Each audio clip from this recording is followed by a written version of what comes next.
So, bali guys, ito na yung update natin dito sa Verdanza. Yan, no? Yung mga glass and aluminum works is na-install na. Yung mga bintana natin, okay na, oh. Tapos dito nga po pala sa may balcony, corner lot po kasi ito. So, ongoing na po yung pag-finish sa ating mga sukalo. Ayan, minamasilyahan. Tapos, ang pagkakaalam ko, merong ipapa-install dito sila, sir. No idea lang ako kung glass ba yan o grills. So, dito nga po pala is meron tayong waterproofing. After po niyan, kung na-leak test na, pwede na rin po itong lagyan ng tiles. Ayan. So, dito po sa loob, halos linis, tapos retouch. Tapos yung mga kornisa po, wala pa siyang pintura.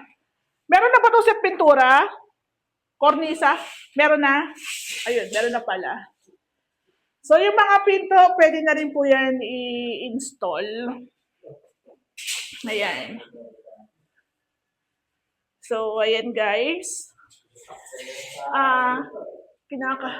Kinakabit na rin po yung mga outlet tsaka switch ang ating electrician. Yung bathroom natin, kulang pa ng mga accessories yan. Siyempre, ikakabit na lang din po yan pag halos patapos na. Ayan. So, ito rin po talaga yung kagandahan ng paggamit natin ng PVC panels.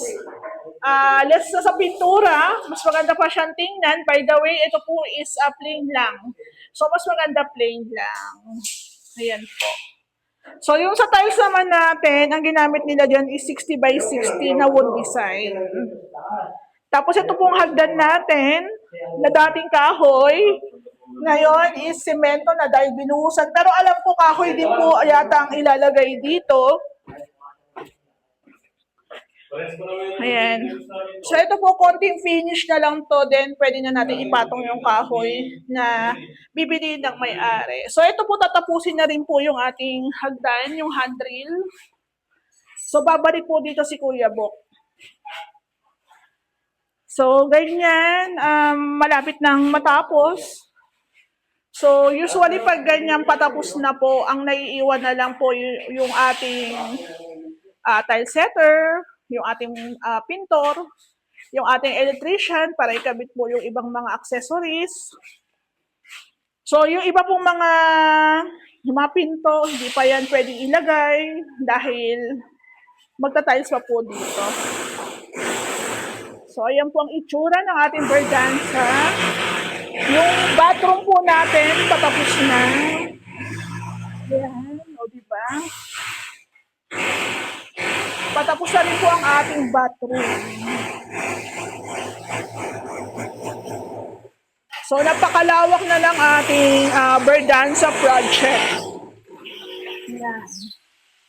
Tapos dito naman po sa may labas, sa may garage area. So, dito na tayo naghahalo dahil doon is para maging malinis, hindi na rin ganong yung alikabok ba. Tapos dito po, ang ilalagay po ata dito, metal spandrel. Metal spandrel pang ilalagay dito. Tapos ito po yung mga tiles na gagamitin dito po sa ating garage area. Then next na rin pong gagawin yung mga metal works, yung hagdan, tsaka po yung ating gate and fence. Ayan siya. Natanggal na rin po yung mga ibang baso-basura dito, malinis na. So ito pong ating trench drainage na nakaabang na po yung ating pinakakanal is lalagyan din po yan ng tiles. Ayan. So napakaganda na. Ayan siya oh. So yung ating Verdanza project po is corner lot po yan.